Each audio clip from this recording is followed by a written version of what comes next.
Hi, I'm Kate, and I'm going to talk a little bit about the dispatch center and what we experienced. The first thing we immediately noticed while on our way up there was that we were on their weekly events calendar, our tour of the dispatch center. Our tour in general was of the actual dispatch room was only about 10 to 15 minutes considering how small it was. We weren't allowed to take any pictures, but we saw a little bit of the call information on the dispatcher's screens. After our tour, Karina had a slideshow prepared for us to tell us more about the center. We were showed all of their agencies and their call volume over the year, which showed to have most calls coming in during summer. Hi, my name is Tess, and I'm going to be talking about the Ramsey County 911 Dispatch Center. The Ramsey County 911 Dispatch Center is the largest center within Minnesota, with a handful of career opportunities such as 911 telecommunicators, public safety dispatchers, shift supervisors, managers, directors, and technical personnel.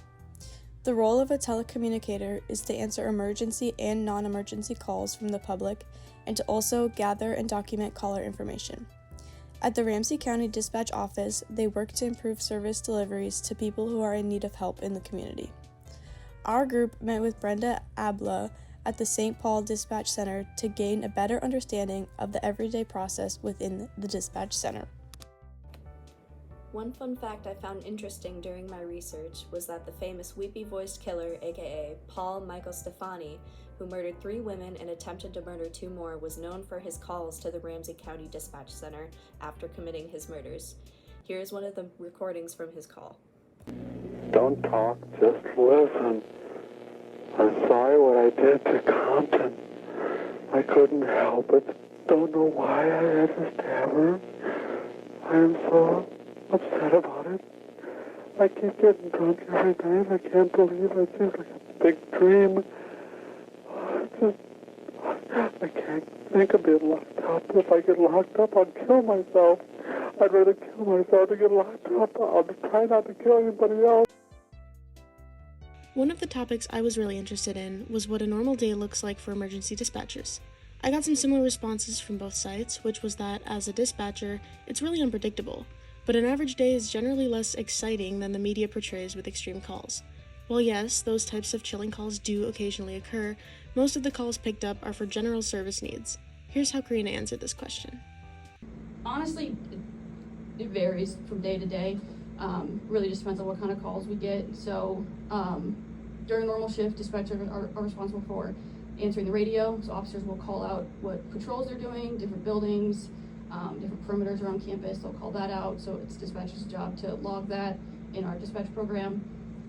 Take any calls. Like I said, those could range from access requests to just unlocking doors or having an officer do an escort or something, all the way up to like very serious mental health, medical emergencies, suspicious people on campus, car break-ins, things like that.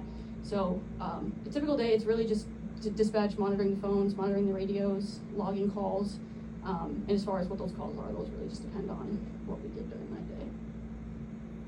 My question for Karina was how they handle their mental health and the impact some calls had on them. This is how she answered. It's really important if there's a call that's affected you, I think it's really important to talk to someone about it, because you don't want it to sit and fester. I think a lot of people will end up putting over that too. They just take one too many calls and they're not really finding a way to like get that information out. I mean, even just like stepping away. I had a call where the second I hung up the phone, I was in tears and I just had to leave the floor. Like I had to breathe, that kind of situation. Like there are gonna be calls where it's just really, really hard, and that's why we were saying we have like peer support, like find somebody from peer support or talk to a supervisor, or if someone from management's here, they'll talk to you. But I definitely think I think everyone should have a therapist anyway, just because I think that you should have somebody that's impartial to what's going on in your life and they don't know anyone, because then, you talk to your best friend and you're like, God, my husband sucks, and they're like, yeah, he does. Like, you want somebody that's gonna like not actually have an opinion on it, right? You want somebody that's just like has no idea what's going on and they can give you better coping skills for it. Like, yeah, telling your best friend somebody sucks is great, but at the end of the day, you need somebody that's gonna help you work through the hard things that happen here.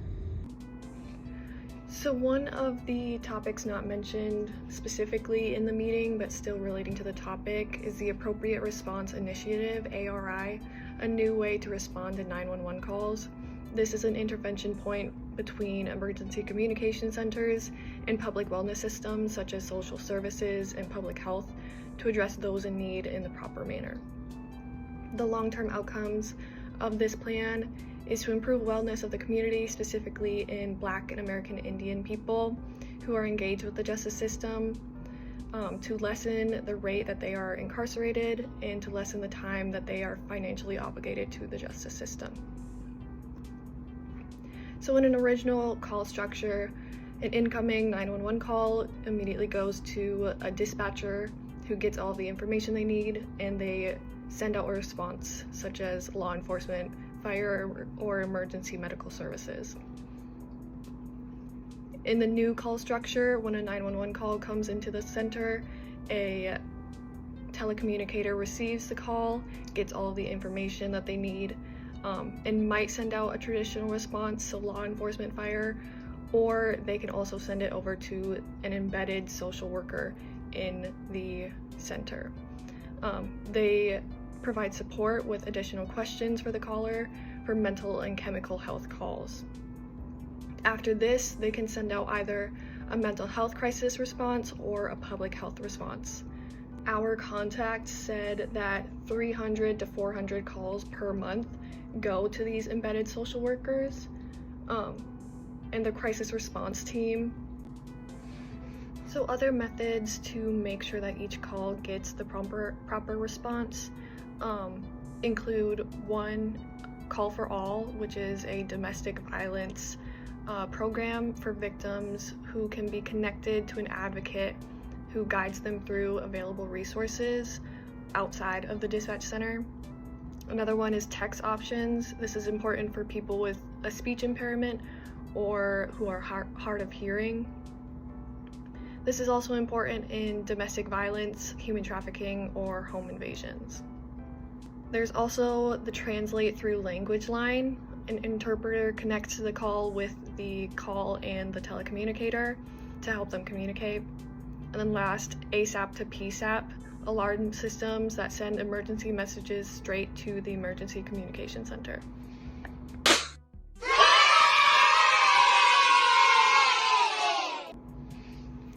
So coming into the dispatch center, I was surprised at how small it was in comparison to what I was expecting. I think that there might have been like 20 dispatchers in the room. With the volume of calls that come into the Ramsey County Dispatch, I would assume that they would have more workers, but the setup that they have with the telecommunicators, the social workers, and the public safety dispatchers creates an efficiency so that they don't have to spend as much time on each call. I was also surprised that there were social workers dispatching in the center alongside the telecommunicators. I thought that they were just going to be like going out and addressing calls rather than dispatching responses out. One interesting thing that I learned was about the hiring process. They hire every 10 to 14 weeks, and the only requirements are that you are 18 years old, you have a high school degree, and 2 years of customer service experience. I think that I was able to use my communication skills a lot during this, talking to the Hamlet Public Safety dispatch supervisor, and then also public safety supervisor. I also think that during the interview, I was able to use my communication skills. One thing that I remember was I asked a question about how dispatch coordinates the officers with the National Guard in terms of like the Black Lives Matters movement, and then also with ICE. And I got an immediate response of they had nothing to do with that.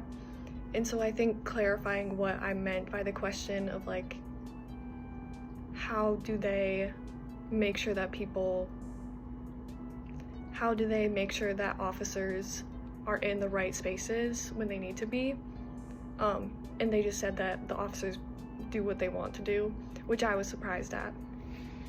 This was a really fun experience for me.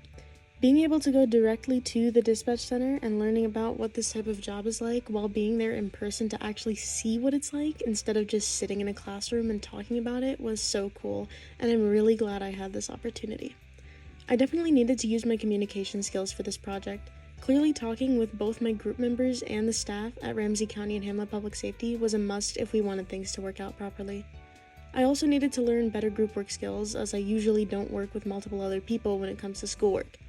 It was good to improve those skills though, since I've heard that a lot of classes at Hamlin often include some kind of group work project. Going to Ramsey County, I learned what it was really like to be a 911 dispatcher. I was surprised to hear that they get over 1 million calls a year, and seeing the call volume chart was really interesting. I had already known that being an emergency dispatcher is really nothing like the way it's portrayed online, and being able to meet with people who actually do these things on a nearly daily basis solidified that. I did find it surprising when we were told that the dispatchers don't really have much of a relationship with the troops they send out.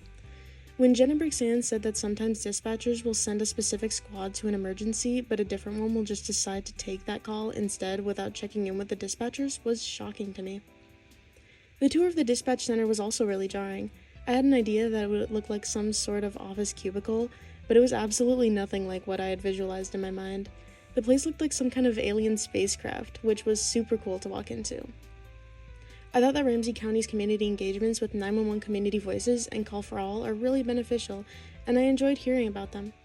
911 Community Voices' goal of bridging the gap between public safety and community, and Call for All's goal of preventing domestic violence and providing support to victims are things I find to be really important, and seeing a dispatch center like Ramsey County getting involved with these things was amazing. I already had a lot of respect for 911 dispatchers, but meeting with them in person and taking a tour of a real dispatch center brought that to a whole new level. For me, I really enjoyed the tour and being able to talk more about the job experience with Karina. It gave me such a wider perspective of how much 911 telecommunicators do for the community. And being interested in the position myself, I was intrigued about getting the first-hand experience during the tour. One interesting thing I learned was just the amount of calls that they get in a year, because I didn't think it would be over 1 million. But overall, I must thank Professor Schaefer for giving me the resources and guidance to being able to have this experience, and I would definitely remember it forever.